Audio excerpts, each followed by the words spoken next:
महाड तालुक्यातील पंधेरी गावात गावठाण जागेवरून दोन कुटुंबांमध्ये वादाला सुरुवात झाली आहे। पूर्वीपासून वहिवाट असलेल्या गावठाण जागेबाबत पंचांकडून निर्णय देण्यात आला। यामध्ये पंधेरी येथील रहिवासी उमेश पांडुरंग लाड यांच्या बाजूने पंचांनी निर्णय दिला असून सदरचा निर्णय आम्हाला मान्य असल्याचं संजना नारायण पवार यांनी सांगितलं। मात्र दिलेल्या या निर्णयामुळे आमच्या अडचणी वाढल्या असून पंचांनी याची पुन्हा दखल घेऊन आम्हाला पण न्याय मिळवून द्यावा अशी मागणी पवार कुटुंबियांकडून करण्यात येते। संजना पवार यांच्या शेजारी असलेली गावठाण जागा ही पवार कुटुंब 20-25 वर्षांपासून वापरत होते। या जागेत त्यांनी विविध प्रकारची झाडे लावली होती। मात्र पंचांनी दिलेल्या निर्णयामुळे पवार कुटुंबियाला या जागेतून काढता पाय घ्यावा लागला।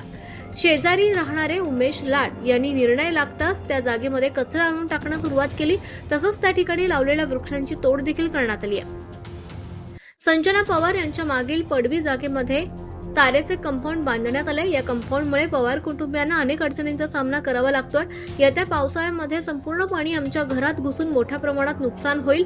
येणाऱ्या पावसाचे पाणी हे पत्र्यावरून तार कंपाऊंडच्या बाहेर गेल्यास घरात पावसाचं पाणी येणार नाही। तसंच या जागेमध्ये टाकलेला कचरा साफ करून लावण्यात आलेले तार कंपाऊंड काढून आमचा मार्ग मोकळा करावा अशी मागणी पंधेरी येथील पवार कुटुंबियांकडून करण्यात आली आहे।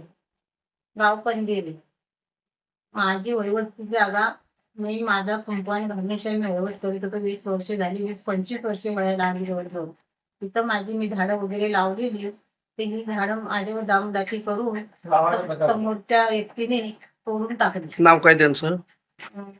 उमेश पांडुरंग लाड आणि त्याचा मेवणा होता, त्याचं नाव नाही मला माहिती। तोले दादागिरी करीत होता, नाव नाही मला माहिती। नंतर काय झालं? तर मग त्यांनी मी तिकडे कार्याने गेलो तर त्यांनी मी बाहेर यायच्या आत त्यांनी सगळा कुंपण तोडून टाकणार। पण मी पोलीस पाटलाला बोलवलं, ते काय पोलीस पाटील काय नाही घरात निघले, मला नाही आले तुम्ही। नंतर मग दुसरं मी सरपंचाला बोलवलं, सरपंच आले, मला एक दिवशी त्यांनी न्याय दिला। मग कुंपण त्यांची जागा आहे त्यांनी तोडला ना, विषय सोडून दिला, मी विषय सोडून दिला।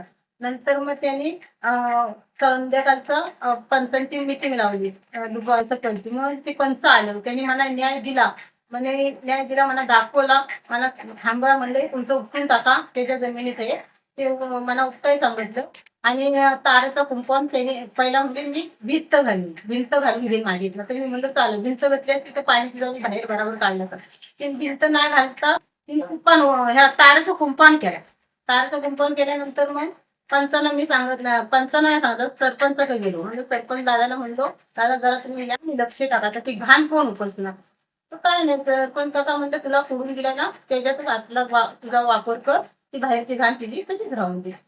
तशीच राहील कशी? माझ्या दारात आहे ना, मी त्याला काहीतरी उपाय काढला तर तो पाणी जाईल ना, बस एवढंच। तुम्हाला हा जो दिलेला निर्णय मान्य आहे काय? मला मान्य होता, कधी ती भिंत घालीत होती म्हणून, तारेच्या कुंपणासाठी नव्हता मान्य, पण तिनं जबरदस्ती तारेचं कुंपण केलं। ती मला म्हणली भिंत घातली असती तर मी कसं पाणी काढलं असतं, तर तारामधनं कसं पाणी काढून? आता तुमची मागणी काय शेवटची? आता माझी मागणी एवढीच आहे, हा पाणी मी कुठं काढणार आणि घाण कोण काढणार दारातली? माझ्या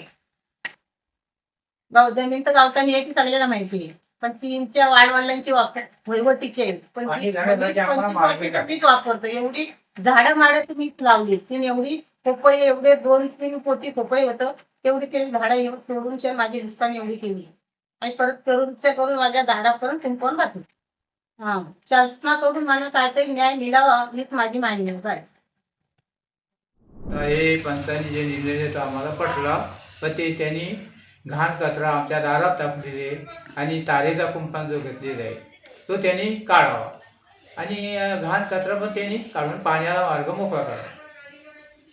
बस तुमची मागणी? आणि सर्व पाणी आमच्या घरात येण्यासारखं आहे, तर एवढ्याचा बंदोबस्त त्यांनी करावा असा निर्णय आम्हाला मिळावा। जागृत महाराष्ट्रासाठी रामदास चव्हाण, महाड, रायगड।